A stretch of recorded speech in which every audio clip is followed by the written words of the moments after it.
Good morning, everybody. It's Shelly. Get the business out of the way. Like, subscribe, hit the bell for notifications when I'm going live, because I only do live because I don't edit videos. Maybe someday, but not today. Nail, you saw me going. So I listened to an Abraham talk this morning, and if you know anything about going to an Abraham / Esther Hicks workshop, she does her spiel and then she invites people up to the chair, but she picks them. And so how she picks them is just energetically, like, okay, that because she just senses that people will come up and ask questions that everybody wants the answers to. And so that's how she does it. And that she brought this guy up and he's like, oh, my life is just so wonderful and everything's so easy, but I'm really ready to be filthy rich, and I'm not filthy rich yet. So how do I do that? And she said, you just kind of answered your own question. Like you said, you're ready, but you're not there. And so my video is about, are you really ready for your dream life? Are you really ready for that dream house? Are you really?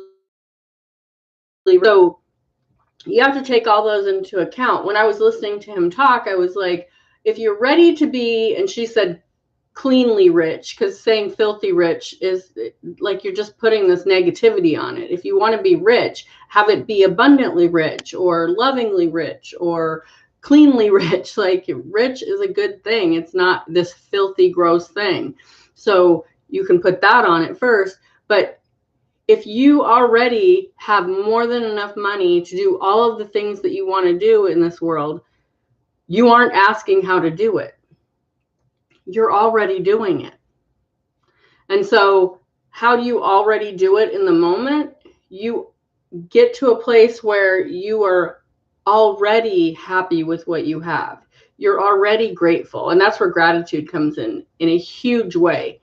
If you are unhappy with anything in your life, if you find the gratitude in it, it starts to flip the whole script. Like, instead of, oh, I hate my job, I hate the hours, like, what do you like about your job? There must be something, because you started that job. And what about those hours did you agree to? Like, at first you might have said, oh, I would love swing shift because I'm a night owl and I can stay up late and I can sleep in. Go back to that. I'm a morning person, so I got a job at a bakery, so I have to be there at 4 o'clock. It's not always going to be pleasant to be there at 4 o'clock, but you did that for a reason. So go back to that and start being grateful for that. So that's where you have to self-reflect. Like, to me, the law of attraction and using it to your advantage is so much about self-reflection, from how you treat people, how you treat yourself, when you're like complaining and blaming, what does that really mean? Like, what are you really complaining about? Are you complaining that you don't like your job, or you don't like the money that's coming in because it's in somebody else's hands and nobody could possibly, there's no way you can fix it because all these other people have control over it? No.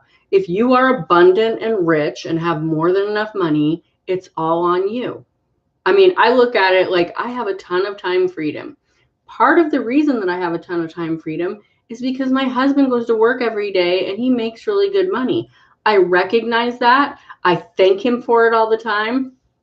Last night, I did the dishes before I went to bed. And as I was walking up the stairs to go get ready for bed, he goes, thank you for doing the dishes. And I said, thank you for going to work every day so I have a kitchen to do dishes in. Like, that's how our world works. We're always just thanking each other for things. And it's not like we're like, oh, I better thank her for that, or oh, I better thank. It's like, I'm really grateful for that. I'm really grateful that he goes to work every day so I can do what I do and have the time freedom that I have. Do I want him to get into a better position? Of course I do, but that's on him. Like, I can do my little parts to try to help that and try to point things out to him, but it's really his business. Like, he's got to do that for himself.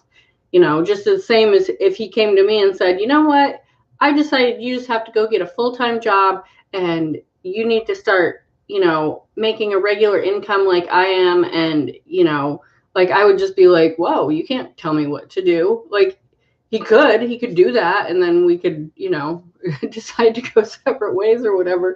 But I'm just saying that being with him and having all that gratitude for each other is what I attracted. I attracted a person in my life that allows me to have all this time freedom. It's what you do when you are using the law of attraction to your advantage. So you have to really think about it. Like, if $1 million was dropped in your lap today, how would you deal with that? If I had $1 million dropped in my lap right now, I know several people that would be like, hey, can I have some money? So you have to think about that. How are you going to deal with that? How are you going to deal with people that want money from you? Because when you are super rich and abundant, people want money from you because they feel the lack and they look at you and go, well, you have all this money, so you should give some to me. You should share. Like, how dare you have all that money? So you have to think about that, because right now you might be thinking that about a rich relative. Like, I can't believe they have all this money and they're not giving me any money. Why don't they share it? Well, because they know that even if they handed that $1 million over to you, within a year or two, you'd be right back to where you are because you're not ready for it. To get ready for something like money. So what we did to get ready for more money is we flipped how we dealt with money.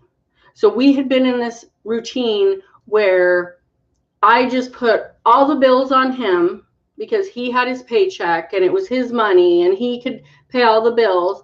But then I would be home and get a phone call from the water company saying, hey, we put a lien on the house. And then I would get a call from the landlord going, hey, I just got a notification that the water, you haven't paid your water bill and they put a lien on the house. Like, you can't do that. That's not okay. And I'm just furious because I'm like, I put this on you and you didn't pay it. And then he'd be like, I'm sorry, I just was putting it off, or it's like every other month and I forget about it. And so then I was just like, okay, we just need to be open and honest with each other. Like, I want to know all the bills that are being paid every single paycheck. And it wasn't so much like, I don't trust you and you're a jerk, because a lot of times he didn't pay bills because there was like a birthday or something like that. And he was like, well, I'm going to just like hold back on this bill so we can buy a few presents or whatever. Because we were in the spot where we were literally paycheck to paycheck. Like, we'd come down to his payday and we'd have like $20 in the account. It would just be like, now we have a nice big savings account. We have plenty of money left over every payday. And it wasn't so much that he got a raise. It was just how we handle our money now. We just deal with it differently. We don't go into it with this desperate situation. So how we started was we just got really open and honest about what was being spent. And I had to be open and honest too, because I had this fun account. So my fun account was like what I was making reselling. So I'd have, me and the kids would go to the coffee place and we'd go out to lunch and we'd go shopping and stuff. And it was just like, he was just like, look, I'm letting you have all this freedom because I love you and I want you guys to have stuff, but you got to pay attention to what you're doing too. Like, I need some of that money. We need to change how we're doing it. And it was like, we just opened up the communication there. And every once in a while, of course, we would just get like frustrated and kind of start falling back into that, you did this and you didn't pay that and you're spending all this. And then we go, whoa, we need to stop doing that. We have to be grateful for what's coming in and grateful for what's coming out. Every time you pay a bill, you take a second and go, thank you for the electricity. Thank you for putting gas in my car. Thank you for, a grocery shopping trip, whatever it is.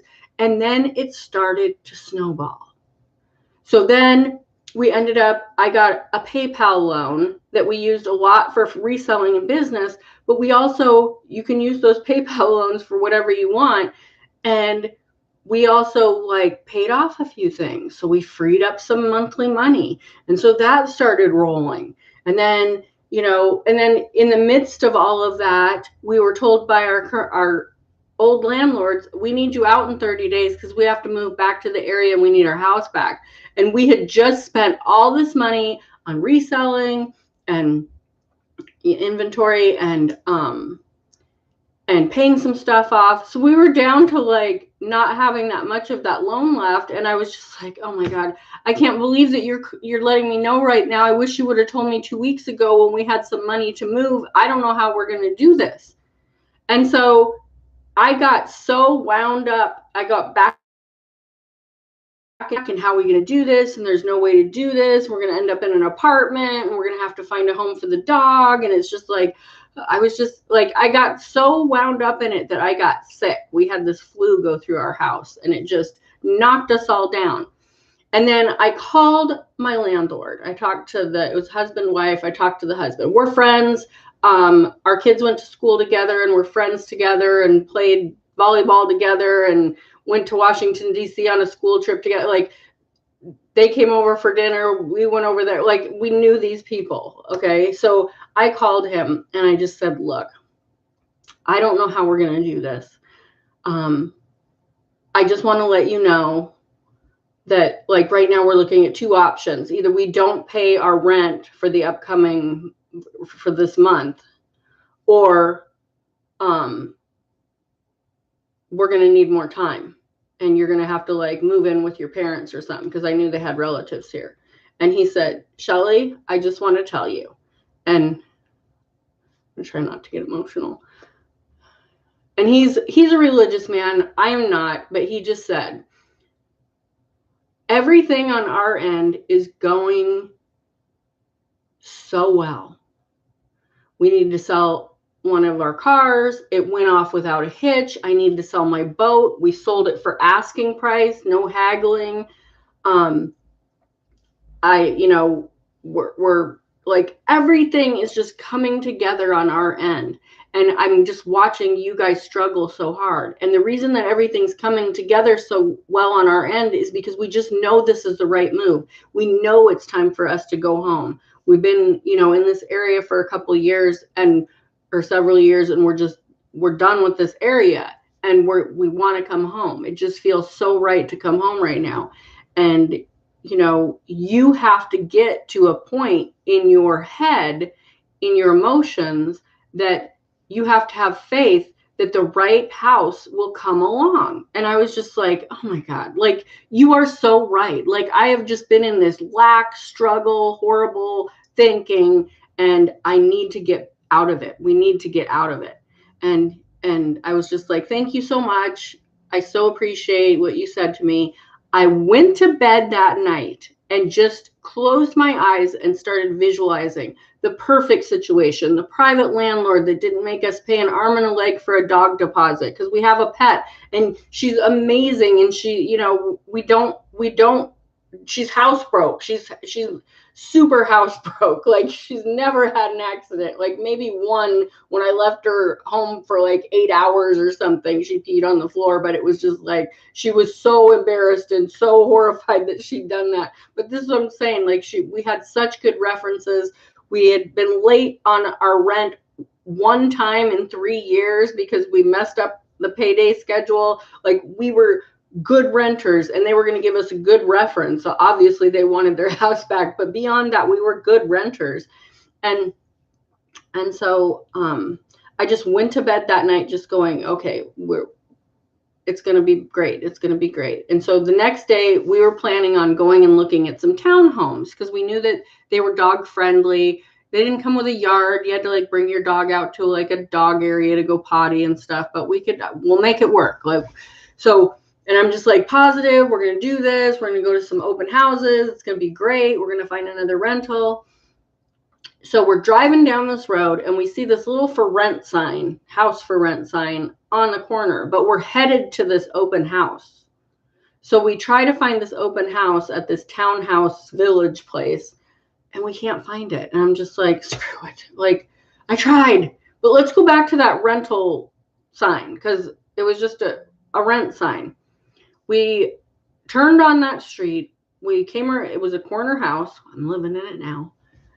It was a corner house and the landlord was standing in the driveway, and we pulled up and I rolled down the window and I said, hey, can we look at the house? And he said, yeah, you sure can. And so we parked and he showed us through the house. He gave us an application. He said, there's one person ahead of you, and I have to, like, with all the laws, I've got to do that first. But I'll let you know. And so we kind of were like, And we're like, we can pay you the deposit like right now. We can write you a check. Like what? And he's like, no, I got to do it this way. We're like, okay. So he called me the next afternoon. Oh, so we went home and we filled out the application. We brought it right back to him that evening. And he calls me the next day. I don't even think it was afternoon. I think it was before noon. And he goes, I can't verify the first guy's income. Like, I can't verify his job. Like, nobody's, I don't think he's being honest, whatever. And he goes, it's yours if you want it. And I'm like, are you there right now? Because we're going to come pay our deposit right now. And we did. And he gave us our keys a few days early so we could start moving. And it was just this perfect situation. I said, well, we do have a dog. And he said, most families do. I don't charge a deposit for that. And unless you've destroyed my house, I always give your rental deposit back. So you'll get this back at the end. He's been an amazing landlord. Whenever something was broken, he's fixed it. He's, told us just to take it off the rent. He's been such a good landlord that our microwave went out, like, I don't know, probably like 6 or 8 months ago. And we went and bought a new one, and we bought half of it. We bought half of the microwave because he's just been so great. He just put a new fence in for us in October. That's how it works. Because we were ready for it, because I decided to change my mindset and imagine what it was like to have the perfect situation. We have this perfect situation. So you have to be ready for it. You can't just say, I want a house, and then be pissed off and frustrated that you can't find a house and it's impossible.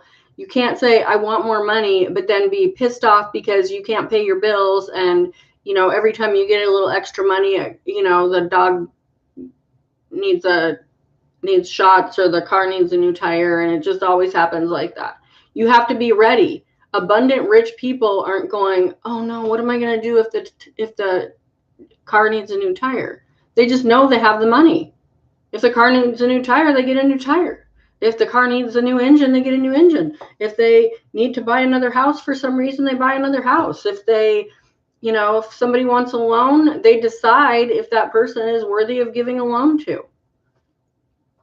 People say, well, what's the first thing you would do if you won the lottery? And everybody's like, oh, I'd buy a mansion. I'd buy my dream car. I'd, buy all my kids' houses.